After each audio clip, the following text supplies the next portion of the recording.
আসসালামু আলাইকুম। দর্শক, একটি খবর যে এমপি আনাদের কন্যাকে খুব দ্রুত গতিতে কলকাতায় নেওয়া হচ্ছে। কেন নেওয়া হচ্ছে সেই বিষয়ে বিভিন্ন গণমাধ্যম পত্রিকা রিপোর্ট প্রকাশ করেছে।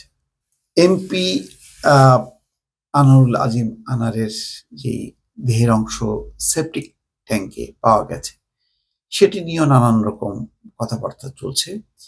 2 সপ্তাহ পর আসলেই কি তার যে দেহের যে অংশটা কথা বলা হচ্ছে সেই অংশটা কি অবস্থার মধ্যে আছে, এত লম্বা সময়ের পর তার কি আসলে অস্তিত্ব আছে কিনা, এগুলো নিয়ে নানান রকম নতুন করে একটি সন্দেহ তৈরি হচ্ছে।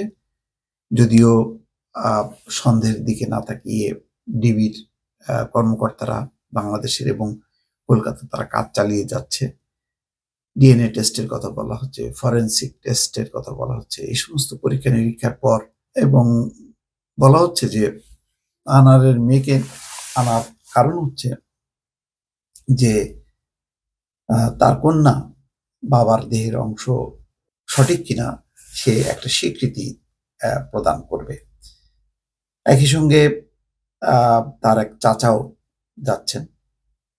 সব মিলিয়ে একটা সমাধানে আসার চেষ্টা করছে যে মৃতদেহ আসলে যদি না পাওয়া যায় একটি কঠিন একটা বাস্তবতা তৈরি হবে, যে বাস্তবতার অনেকটা অংশ বিএনপির বিভিন্ন পরিবার যাদের কোনো খোঁজ নেই, তারা মৃত নাকি জীবিত, তারা যেই সংকটের মধ্যে পড়েছে এখন, সেরকম একটি সংকট পড়েছে এমপি আনারের পরিবার এবং দলগতভাবে যদি বলা হয় ক্ষমতাসীন আওয়ামী লীগ।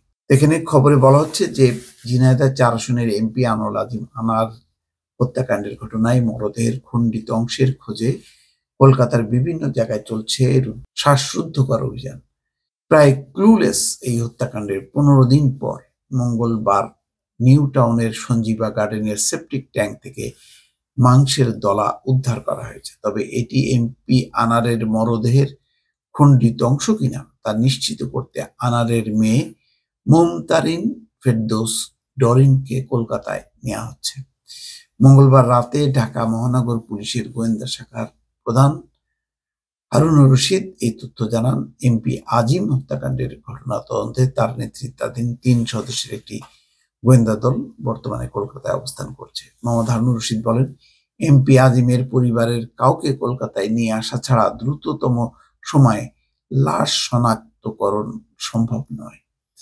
তার মেয়ে ডরিনকে ইতিমধ্যে বিষয়টি জানানো হয়েছে। 2-1 দিনের মধ্যে ডরিন এবং এমপির ভাই কলকাতায় আসতে পারেন। তিনি বলেন, আমরা বাংলাদেশ থেকে আসার পরেই ফ্ল্যাটটি পরিদর্শন করেছি। এরপর আমরা সিআইডি কে রিকোয়েস্ট করি সেখানে সুয়ারেজ লাইন দেখার দরকার আছে।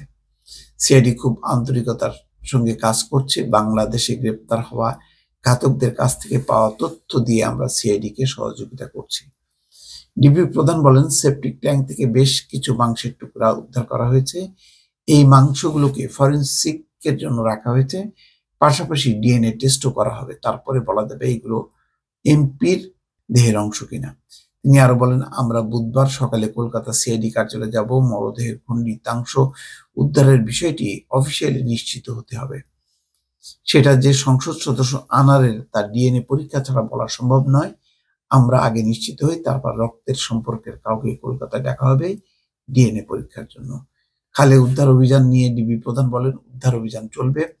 সব তথ্য বিচার বিশ্লেষণ করেই আমরা বিভিন্ন জায়গায় পরিদর্শন করছি।